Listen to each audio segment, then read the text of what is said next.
এরপরে আমরা যেটা আসব সেটা হচ্ছে মকর রাশি। মকর রাশির ক্ষেত্রে 2026 সালটা হলো মুক্তি ও নতুন ভোর, অর্থাৎ মানে নতুন সূর্যোদয় যেরকম হয় সেরকম নতুন ভোরে, অর্থাৎ আপনার সাড়ে সাতি থেকে চিরতরে মুক্তি পেতে চলেছে। সাড়ে সাতি থেকে চিরতরে যে মুক্তি পেতে চলেছে, এই 7.5 বছরের যে কঠিন লড়াই, সেই লড়াই থেকে মুক্তি পেতে চলেছে। মীন রাশিতে প্রবেশ করে যাচ্ছে, আপনার সাড়ে সাতির সমাপ্তি ঘটবে এবং এর ফলে কি হবে, আপনার জীবনে যে বড় বাধাগুলো আছে সেই বাধাগুলো মুক্তি পাবে, বাধাগুলো মুক্তি পাবে এবং তৃতীয় শনি আপনাকে অদম্য সাহস যোগাবে, অদম্য সাহস যোগাবে এবং আপনার দাম্পত্য জীবনে এতদিন একটা যে প্রবলেম দেখে এসছেন সেই প্রবলেমটা মিটে একটা দাম্পত্য সুখ, এবং যারা বিবাহ হয়নি বা বিবাহের চেষ্টা করছেন তাদেরও যোগাযোগ হবে। জুন মাসের পর একটি রাজকীয় যোগ তৈরি হচ্ছে যা আপনার বিবাহিত জীবনকে ভালো করে তুলবে। এবং আর্থিক উন্নতির ক্ষেত্রে বলতে পারি আপনার আয় বাড়বে ঠিকই, কিন্তু কিছু কিছু ক্ষেত্রে সমস্যা আছে, যেটা আপনার কথাবার্তার রুক্ষতাটাকে একটু কমাতে হবে।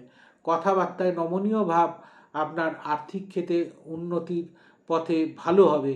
যদি কথাবার্তায় রুক্ষতা থাকে তাহলে আর্থিক ক্ষেত্রে কিন্তু আপনার এবছর সেটাই দেখবেন বাধা হয়ে দাঁড়াচ্ছে। ফলে ঠিকঠাকভাবে আপনি ডিল করবেন, সেটা পরিবারের সাথে হোক, বাইরের সাথে হোক, আপনার ব্যবসাতে হোক, আপনার পার্টনারশিপে হোক, সব কিছুর ক্ষেত্রে আপনাকে দেখে চলতে হবে। পেটের সমস্যা আপনার এবং কোনো গোপন সমস্যা শরীরের ক্ষেত্রে ইগনোর করবেন না। এই বছরে আপনি যদি এগুলো ইগনোর করেন পরে গিয়ে এটা হয়তো বড় আকার ধারণ নিল। তাই আপনার এই বছর যদি পেটের কোনো সমস্যা হয় বা গোপন কোনো সমস্যা হয়, আপনারা এর সঠিক পরামর্শ নিয়ে এটার প্রতিকার অবশ্যই করে নেবেন। এবং মনে রাখবেন, আপনাদের যদি কোনো মানুষকে কালো কাপড় বা খাদ্য দান করেন তাহলে আপনাদের ক্ষেত্রে এবছর ভালো ফল দেবে।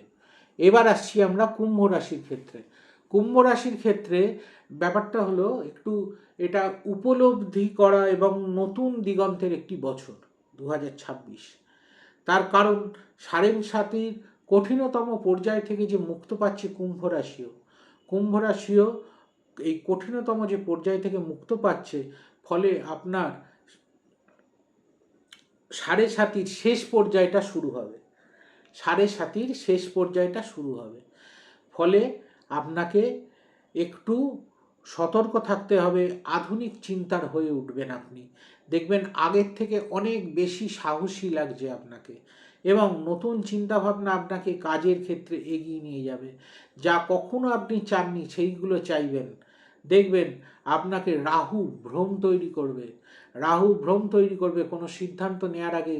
তাই অবশ্যই অবশ্যই বড়দের পরামর্শ নিয়ে তবে কোনো বড় কাজে হাত দেবেন বা বড় কাজ করবেন, বড় সিদ্ধান্ত নেবেন। এবং শনি দ্বিতীয় ঘরে আসায় আপনার সঞ্চয়ের ওপর কিন্তু প্রভাব পড়বে, সঞ্চয়ের ওপর প্রভাব পড়বে। আয়ের নতুন উৎস তৈরি হলেও পারিবারিক ক্ষেত্রে কিন্তু আপনার বড় খরচার ইঙ্গিত এবছর দিচ্ছে।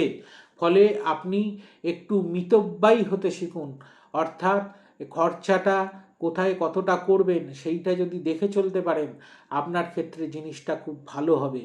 এবং আপনার ষষ্ঠে বৃহস্পতি থাকায় শত্রু চাইলেও আপনার ক্ষতি করতে পারবে না, গ্যারান্টেড। আপনার শত্রু চাইলেও ক্ষতি করতে পারবে না।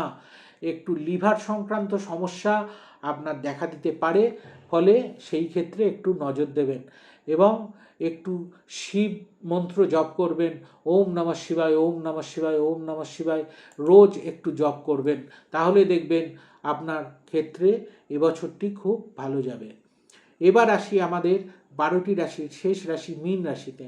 মীন রাশির ক্ষেত্রে কিন্তু এই বছরটি শৃঙ্খলা ও একটি বড় পরিবর্তনের বছর, শৃঙ্খলা ও বড় পরিবর্তনের বছর। দীর্ঘ 30 বছর পর শনিদেব আপনার রাশিতে ফিরে আসছেন, যা আপনার জীবনে এক নতুন অধ্যায়ের সূচনা করবে।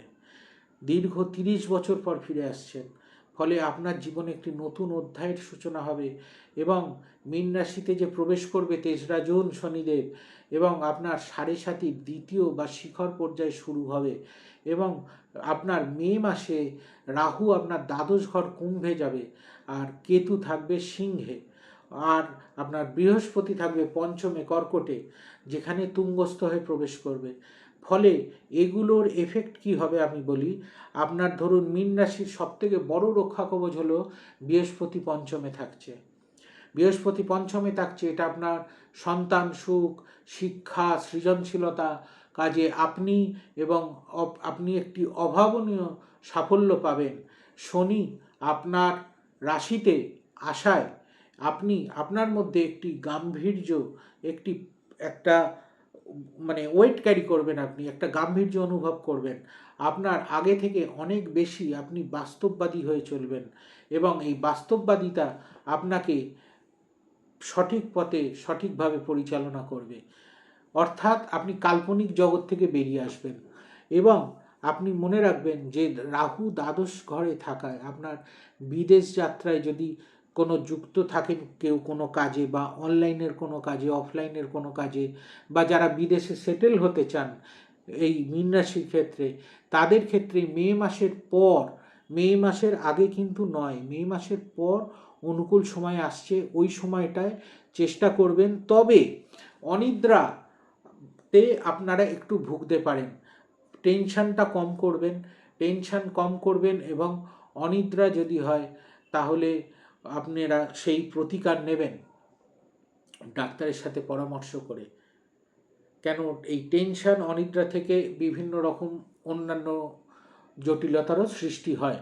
ফলে আপনার শনি আপনাকে অলসতাকে কিন্তু প্রশ্রয় দেবে না। এবছর আপনার কর্মের সময় হাড়ের ব্যথার ক্ষেত্রেও বা বাতের ব্যথার ক্ষেত্রেও এইসব আপনি একটুখানি ভুগতে পারেন।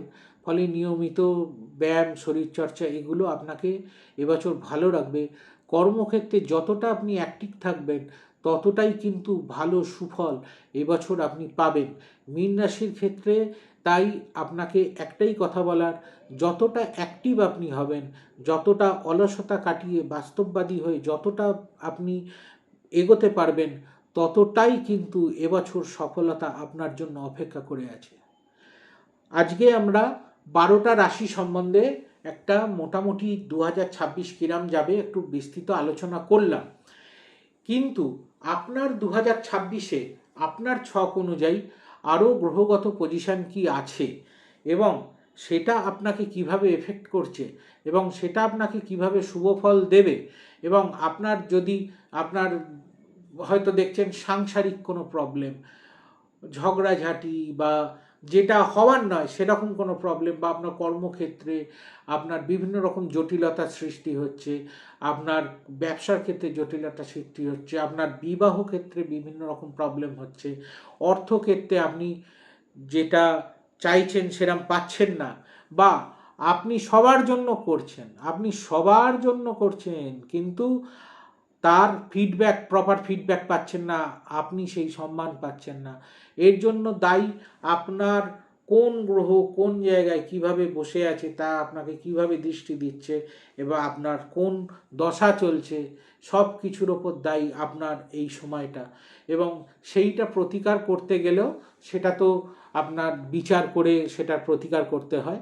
এছাড়া এইটা যেটা সাধারণ 2026 প্রত্যেকটা রাশি কিরাম যাবে আপনাদের বলা হলো, আপনারা দেখবেন, এইটা মেনে চললেও দেখবেন আপনাদের যেগুলো বলা হয়েছে, তাহলে 2026 ওইভাবে চললে অনেকটাই ভালো ফল আশা করবেন। নমস্কার।